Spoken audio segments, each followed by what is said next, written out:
Yeah, I'll react to that, sure. New Johnny Harris video. Let's watch. Hope everyone's doing well. Hey guys. The new way nations are fighting and why it matters. Preemptive like, original link, top of the description. Let's go. And I want to show you how. The nature of war is changing, and I want to show you how. Conflict in Syria over the last decade. Countries are increasingly using a new way to fight one another, and it's remaking the entire globe in the process. There's a really important chart that shows this that I want to show you. This chart shows all of the interstate conflicts over time, at least since World War II. Interstate just means wars fought between two countries. You'll notice that it's a pretty flat line. Is he going to talk about the transition from Cold War proxy wars to more direct wars? Some years there's just one or two conflicts, and some years there's no conflicts at all between countries. But if you pay attention to the world, that doesn't seem right. It certainly doesn't feel like the world is mostly at peace. And that's because this graph doesn't represent all the types of war that exist. For that, you have to stack on a different kind of war, like this. This is civil wars or intrastate wars. You can see that there's a lot more of those, but not as many as in the 90s. But now I want to show you what this graph looks like if we put on a different kind of war, the kind of war that we're talking about today. Proxy? It looks like this. What we're looking at here is intrastate wars, so civil wars, wars within a country, but that are internationalized, meaning they have external backing. The more common name for this is proxy wars. They used to be fairly rare, but look what's happened starting 15 years ago. There were over 25 proxy wars happening at one time in 2020. Now, these usually get talked about as civil wars. The Rwandan Civil War, the Syrian Civil War, the Civil War in Sudan. But these are not just civil wars.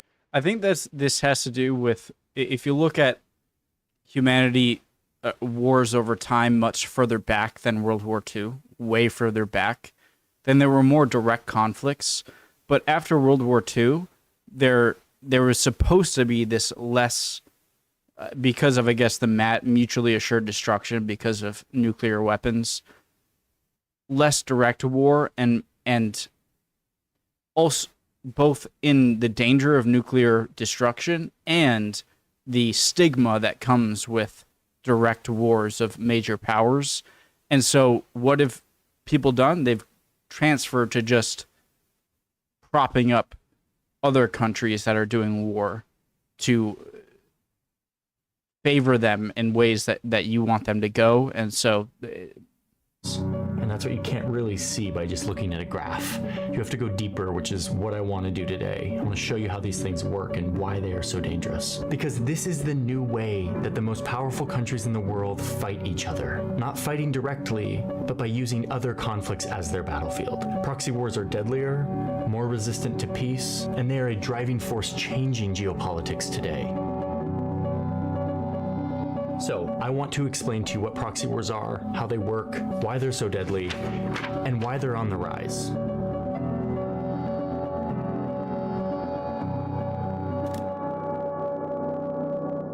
Hey, how are you? Doing well. How are you doing? Thanks for taking the moment to chat. I've been talking to Jeremy Shapiro about... I just want to say deniability is the main word I want to use going forward for what I think. What do I know? I'm learning, just like I'm sure many of you are learning, and I'm sure many of you know a lot more than I do on these subjects, but deniability, I think, is the main reason for a lot of proxy wars. It's that you have an extra layer of defense against direct accountability.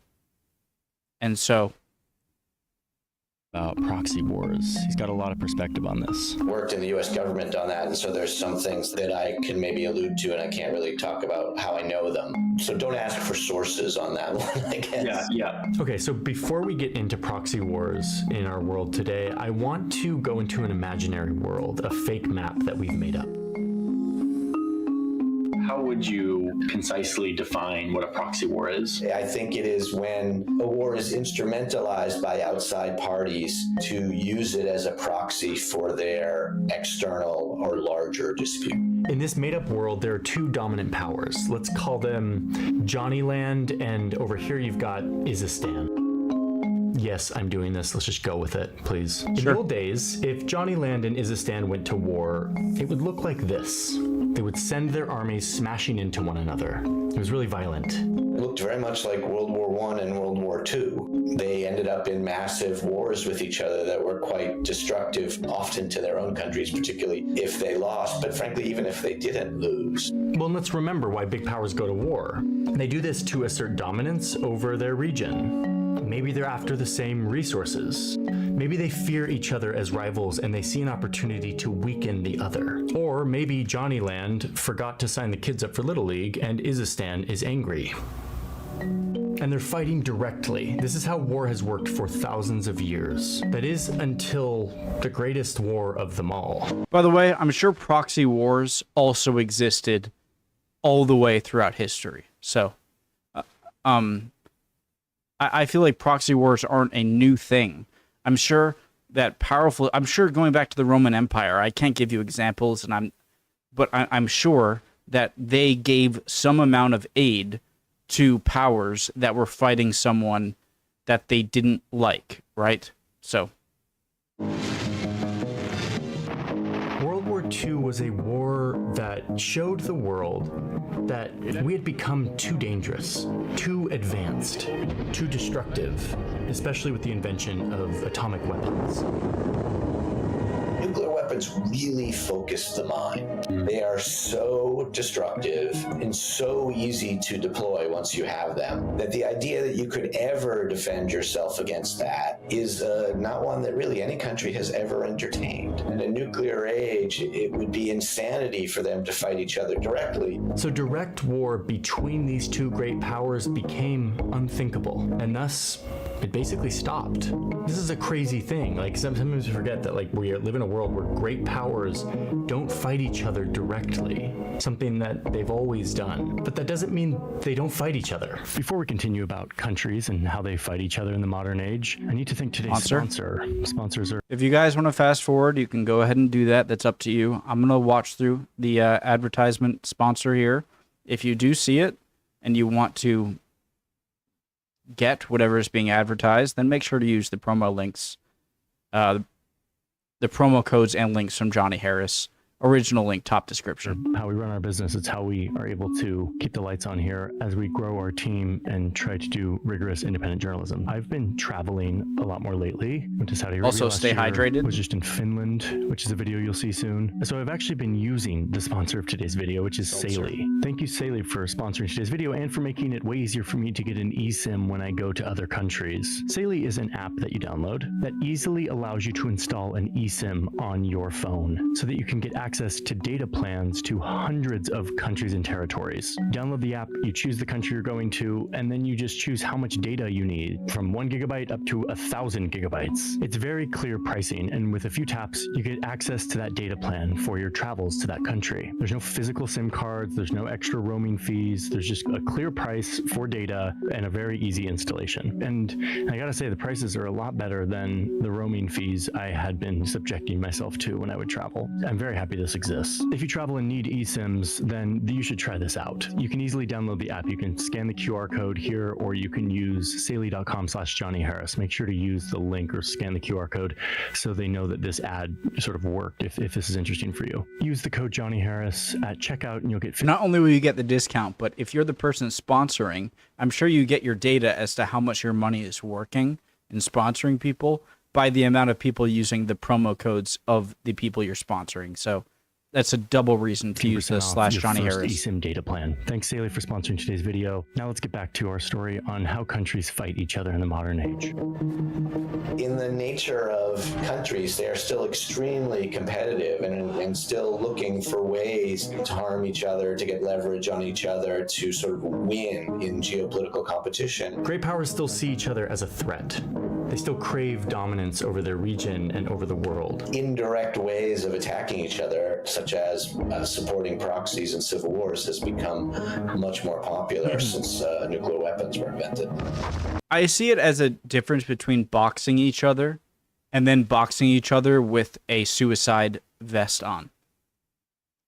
In that, okay, if you beat me in a boxing match, I'll just pull my cord and we'll both blow up. You know? I see that as the difference.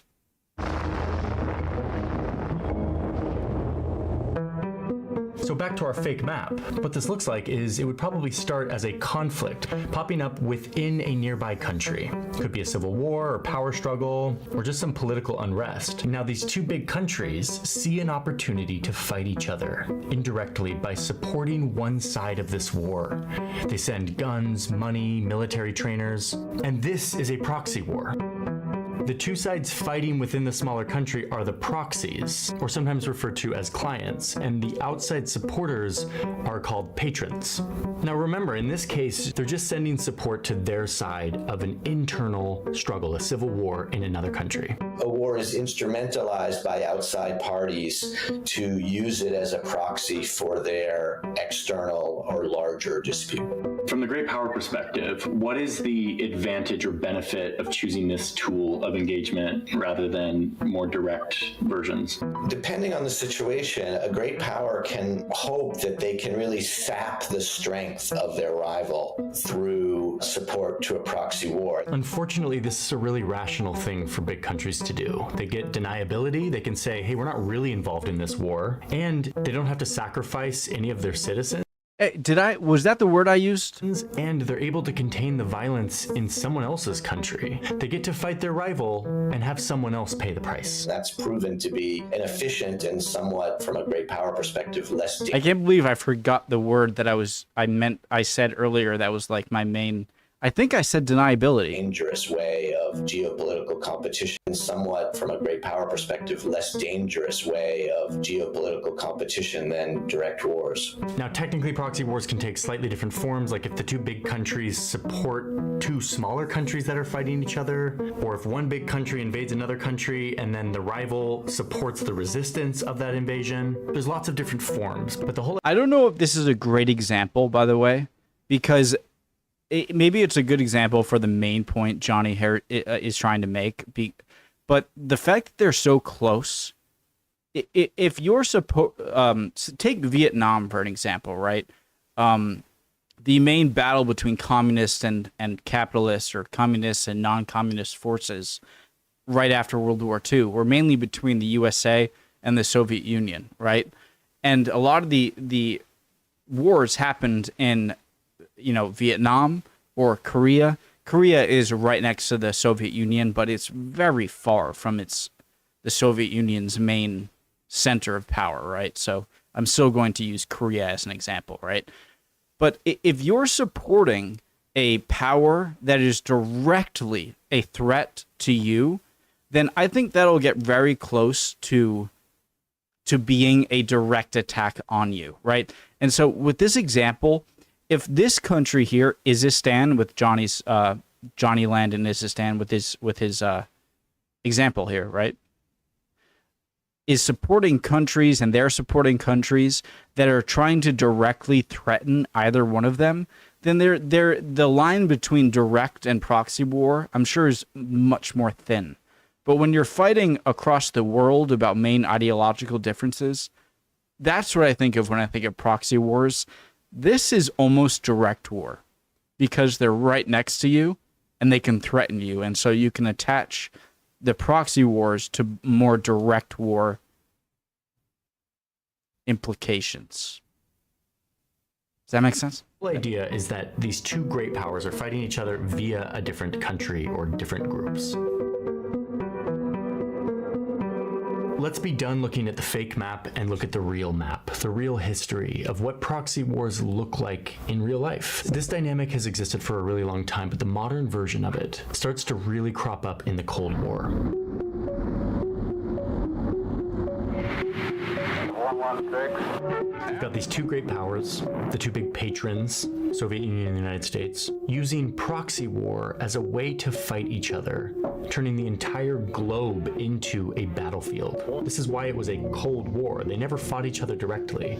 They just chose local conflicts to support and fuel in an effort to win more influence over the map. Right after World War II, the superpowers focused on China's civil war, supplying opposite sides with military hardware, money, training. This paid off for Moscow when the communist side won.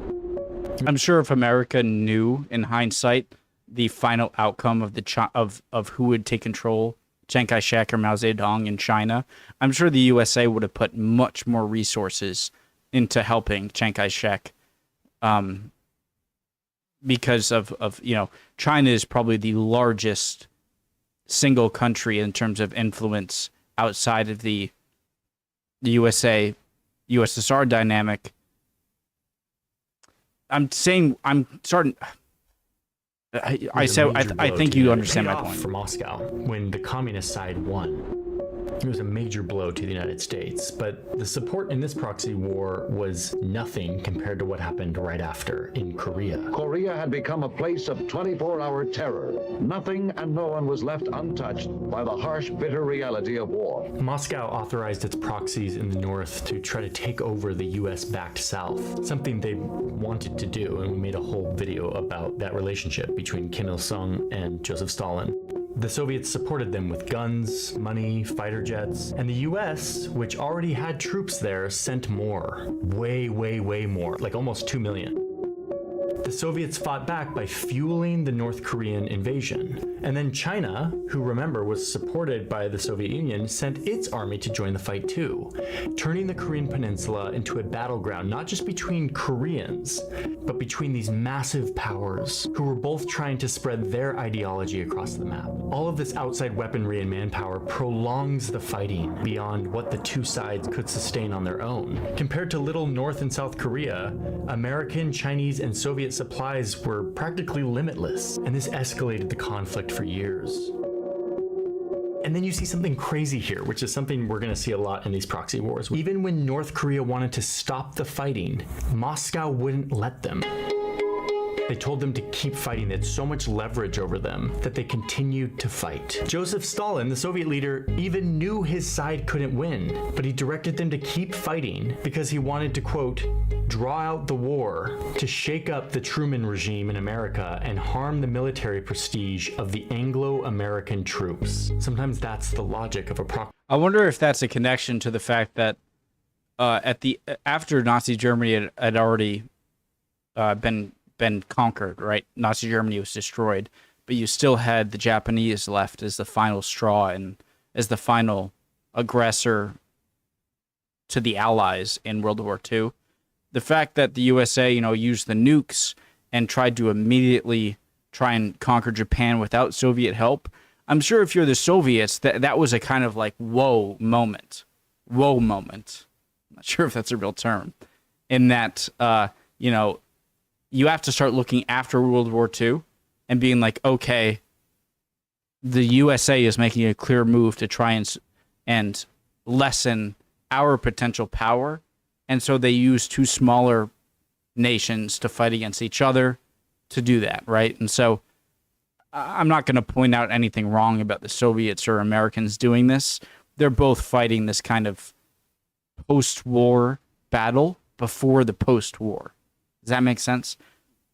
Fighting a post-World War II battle when you're still in World War II. Proxy war. Let an entire country burn just to embarrass your opponent. We actually saw a version of this way back in the Civil War when Great Britain sent guns to the Confederate rebels. But what happened in Korea was on a whole new level. It was so much more deadly. It turned this entire peninsula into scorched earth, all so that these great powers could play out their rivalry, using Korea as their battleground. Okay, so you would think that after the Korea situation, both sides would be like, whoa, that got really bad, let's rethink this. But instead, both sides enshrined proxy war in their wartime doctrine. The policy was to give military support to any nation that was resisting Soviet political aggression, pledging military support. Now, of course, to the public, this was framed very differently than proxy war. The free peoples of the world look to us for support in maintaining their freedom. If we falter in our leadership, we may endanger the peace of the world. A tremendous number of examples of. By the way, guys, I can both agree that the United States was more free than the Soviet Union, but also agree that the Soviet Union and the United States were doing the same thing to protect their interests. So I want to make that clear. I'm not saying that the United... you know what I mean? Where we may endanger the peace of the world. A tremendous number of examples of this where, in essence, the intervention of the great powers ended up creating or defining the sides and internationalizing the conflict, or even creating the conflict. So some of these wars were of indigenous origin, probably most of them, but some of them were actually started from the outside as weapons against each other. Sure. And Not others surprising. were a sort of combination of the two. And this gets kind of crazy because what it does is it hijacks local conflicts, turning them into an existential conflict between the Soviet Union and the United States, when the local conflict maybe had nothing to do with that. Now, that incidentally almost led to World War III and taught us that proxy wars not only exacerbate conflicts and turn them into these highly ideological things, but also if one side escalates, it can spiral to become really dangerous. Okay, let's speed things up here because we now have the basis for what a proxy war is and sort of how it worked during the Cold War. I'm going to do a speed round now where I give you a few more examples so you can pick up on the patterns of how Cold War proxy wars actually worked. In the 1960s, you had the newly independent and resource-rich Congo. The US supports the rebel groups that are seeking to overthrow this Soviet-backed president. The country plunges into a civil war, and the great powers each support their own side, which ultimately leads to the installation of an American-friendly dictator. Vietnam, like the Vietnam War that a lot of us are familiar with, was a proxy war. The Soviet Union had armed and funded one side, and then the US eventually sent millions of troops to prop up the other side, showing us the madness of proxy wars. The US would sacrifice so many of its citizens to prevent this one spot on the map from turning red. And in the end, the US... Why didn't Soviet troops arrive in northern Vietnam, though? That's a question I have. To prevent this one spot on the map from turning red. And in the end, the US backside lost anyway. Now, this wasn't the only proxy war that turned out to be fairly pointless. Look at Afghanistan in the late 70s. The Soviet Union was supporting their puppet government there, and a rebellion broke out. The Soviets invaded to prop up their ally, and then here comes the US. Because they both opposed the Soviet Union, the Mujahideen took all of those weapons and money and training and funding from the United States. They were their temporary ally. What the U.S. recognized quite early on in the war is that the Soviets had exposed themselves. They'd created a situation in which they needed to occupy a very difficult country, and in which relatively inexpensive and easy provisions of arms and training to Afghan rebels, the so-called Mujahideen, could sap the strength in a very disproportionate way of the Soviet army. And that was incredibly successful. This totally worked, and the Soviets were driven out, the Soviet Union collapsing a few months later. Okay, we're done with the Cold War because I want to get to modern day. I want to explain this graph, why it's going up. If you want to learn more about the Cold War, proxy dynamics, etc., we made a video about all the coups. I want to make a comment where I think he's going to again. I think that the post-World War II era, from the late 40s to the early 90s, late 80s, had to do with MAD, mutually assured destruction, right? Where I have nuclear weapons, you have nuclear weapons we have weapons that are so powerful that if we go to war with each other, no one wins. We both die. But then you also get to the point with information proliferation, right? Where you have the internet and you have these eyes on your country, to where you can be so easily called out for nefarious things that you do. And that, coupled with mutually assured destruction, means you have to even further increase proxy wars, because you need to not only avoid mutually assured destruction, but also blame from the higher risk of blame, undeniable blame, from prolifered information through the internet. And so now not only you have to worry about the nukes, you have to worry about easily being called out for bad stuff you're doing. And so now you have to get more creative and fight proxy wars in a way, maybe increase proxy wars, but in a way that distances yourself from blame.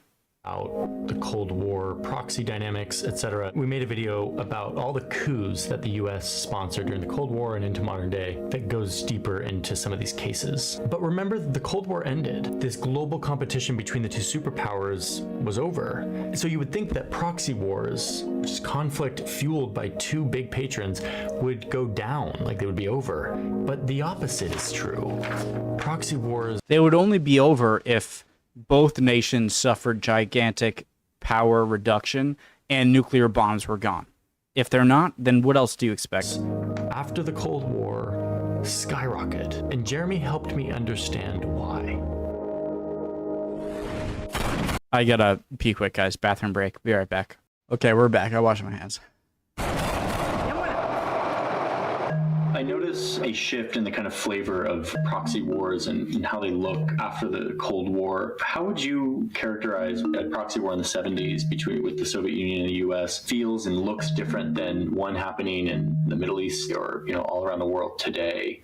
There are many more players, I guess, is the issue. So instead of just these two big patron powers, we now have so many more powerful and semi-powerful countries that are sponsoring proxy wars, using them as a tool to gain influence and to damage their rivals. This means that more and more conflicts look like what Lebanon looked like in the 70s and 80s. A civil war that had so many different factions and that had so many outside patrons sponsoring the different factions.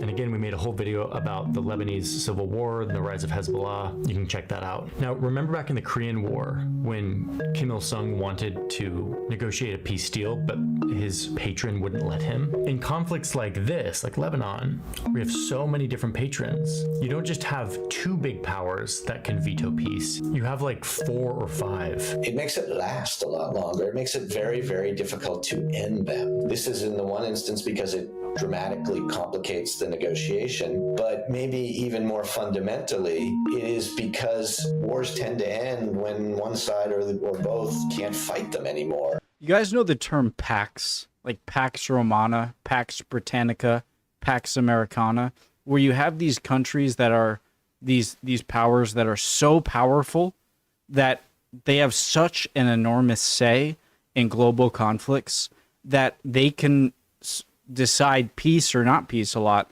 But as you get, I think we're emerging out of a Pax Americana, right? I'm putting up quotes, a Pax Americana, into where there are countries aren't that unequal in power.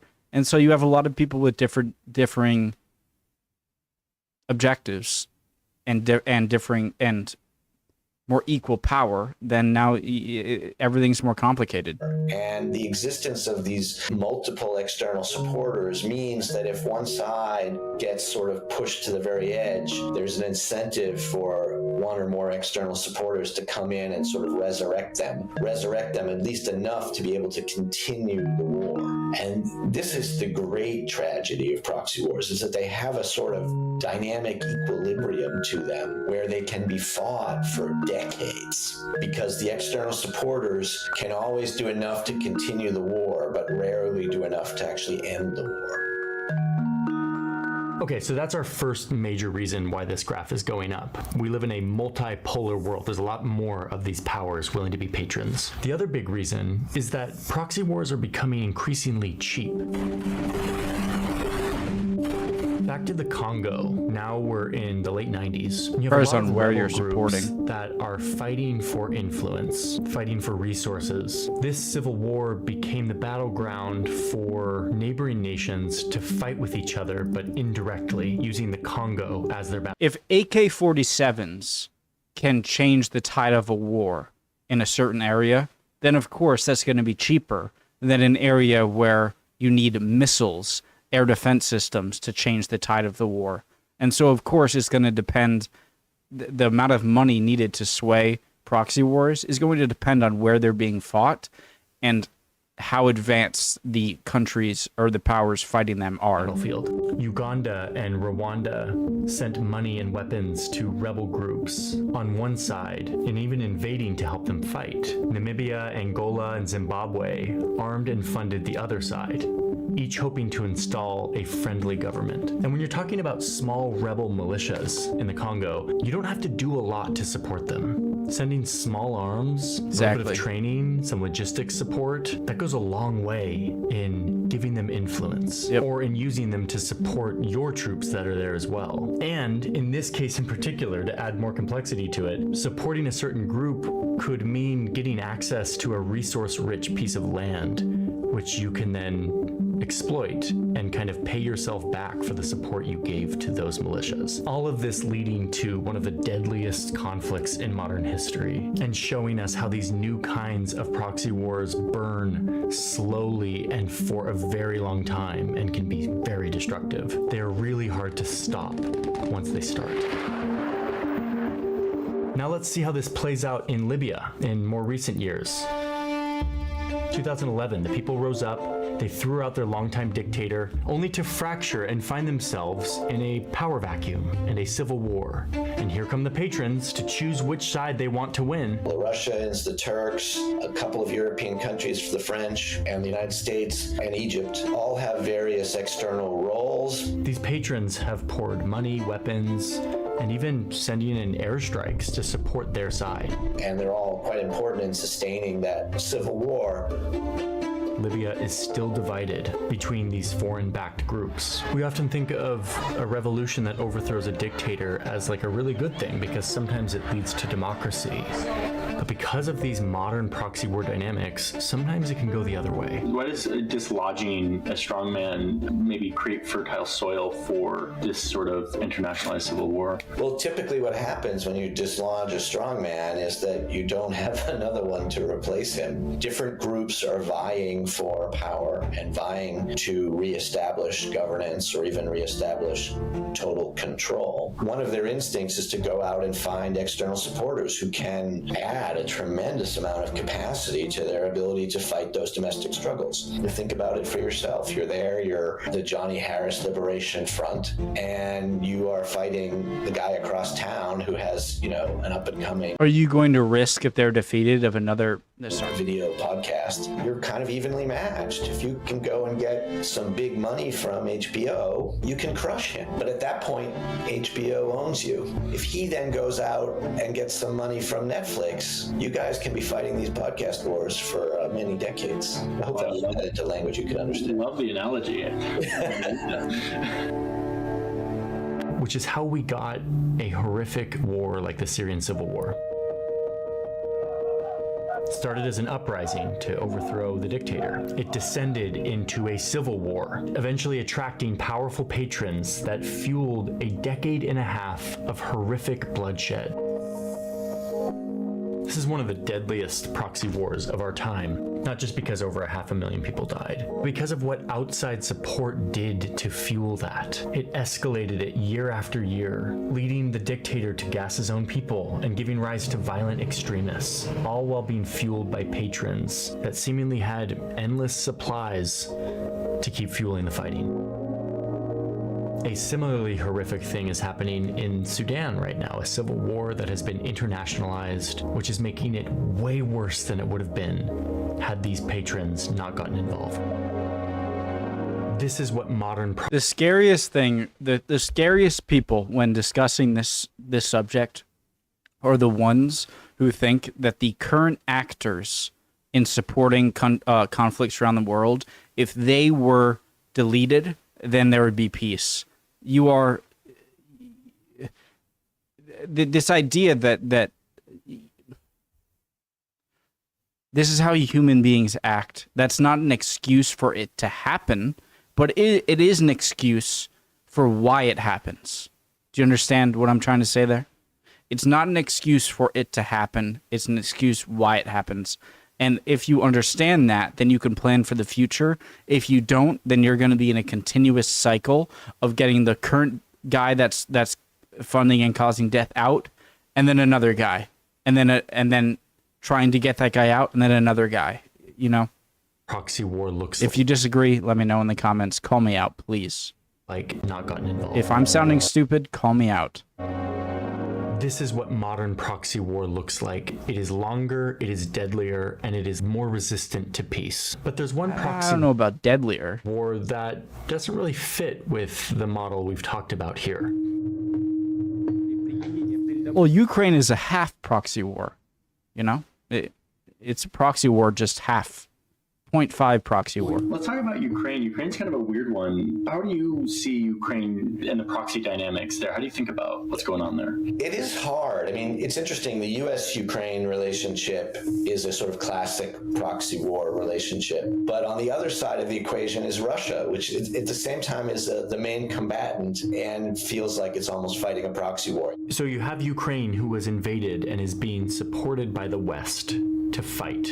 But they're fighting against Russian troops, but also Russian-backed militias that are fighting to control territory in eastern Ukraine. The Russians are very convinced that they're fighting the United States and the West in Ukraine. And so I've come to think of Ukraine as a sort of half proxy war. Hey, exactly. Which is why It's a proxy war for this side, but not for this side. Yeah, you didn't need to be a genius, a international relation genius to know that. so dangerous because, one nuclear power is already deeply engaged and already deeply believes that the outcome of the war is of an existential importance to them. But I think the Russian attitude that they have to win this war, that they're deeply involved in this war, that they have sacrificed enormous amounts, and that the very existence of their state and regime depends on it, means that the possibilities for escalation outside of a proxy war context are very severe. This is an important distinction. And Ukraine highlights something that we haven't really talked about yet and is very important here, which is the perspective of the people on the ground experiencing the conflict. That doesn't matter. That doesn't matter to the proxy or to the proxy enforcers. That doesn't matter. What happened to the people on the ground in Vietnam? Who cared about that? The Vietnamese people did. Nobody else did. Why would they accept support from an outsider, knowing that it will just make this conflict more deadly? And you can see the answer on our little map here. People on this side of the battle line have been under Russian occupation. That's massacred civilians, it's erased Ukrainian culture, it's kidnapped tens of thousands of Ukrainian children into Russia. So if you live on this side of the line, of course you would take foreign help to reclaim your country, to push the invaders back. To you, this isn't a proxy war in all of its sterile language. This is a struggle for your survival, for your very existence. And that is often why local groups will take support from the outsiders, because they know their enemy's gonna do it too. And they know that it's the only way that they can survive. And this is the deadly psychology. And this is a thing that is as old as humanity, as old as civilization is. This is a thing that has gone back to the Sumerians. Okay, so Psychology of a too, and they know that it's the only way that they can survive. And this is the deadly psychology of a proxy war.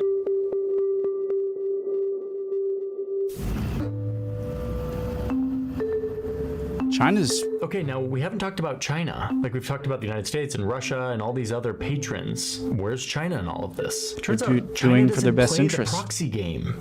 Very surprisingly, this is not their style of geopolitics. As best we know, they haven't directly supported Russia in their fight with Ukraine, though of course they do continue to support in shipping them technology and all of these things, but not in the traditional proxy war way. Now, there's a few likely reasons for this. Number one, Beijing likes stability, and if you see a proxy war going out the way you want it, then why would you intervene? And that's how I see China. proxy wars are like the opposite of stability.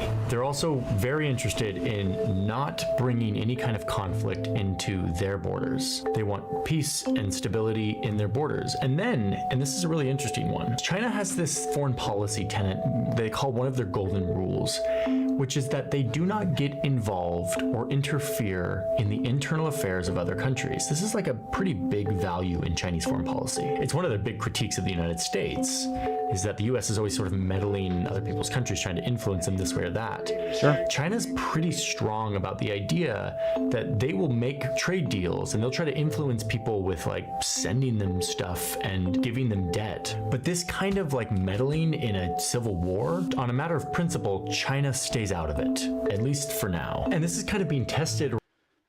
As much as I don't want to like come across as criticizing China as an American, right? Because China is seen as an adversary over here, and so me criticizing this can be seen as just like, okay, shut up, you're an American, right? But I don't know if China has had the ability to do so yet, and so this is a kind of hairy area for me. But I realize that I could have bias because I'm American, you know. So right now, China stays out of it, at least for now. And this is kind of being tested right now on Chinese southern border. There's a civil war happening in Myanmar. A rational great power would pick a side and support them, but China hasn't done this. Now they have sent a warplane and are considering giving drones to one side of this conflict. So this may turn into a full-blown proxy situation, but for now, it looks like China is actually sticking mostly to its principle of trying to stay out of interfering with. If you're an upcoming giant power like China is, they're already a giant power, but they're still upcoming, and you see the main prior powers in the US and the Russians still fighting each other, and the world looking at them fighting each other, then why poke your head up to cause more things? And so although I agree with Johnny Harris that China does act in the way he's saying, I would also act in the same way as to not draw attention to myself. So the one thing I'll say is that the way China's acting now is not indicative of how they'll act in the future when and if Russian and American power dwindles, right? Because if I see them still fighting, then I'm still like, okay, why ruin a good thing? You know what I mean? With the affairs of another country in a very direct way, trying to prolong. This, in my opinion, is looking in too small of a scope of history. Sorry. Interfering with the affairs of another country in a very direct way, trying to prolong a conflict to weaken the other side. And honestly, it's hard not to wonder what could happen if China starts to play the proxy war game like other big powers. This is a country with advanced weaponry and cyber capabilities and a global network of allies and connections. And with a world that already has so many patrons, creating all of these cross-cutting geometries between different forces, I'm not sure we can handle China being another one of these patrons. Like, what does that do to the system?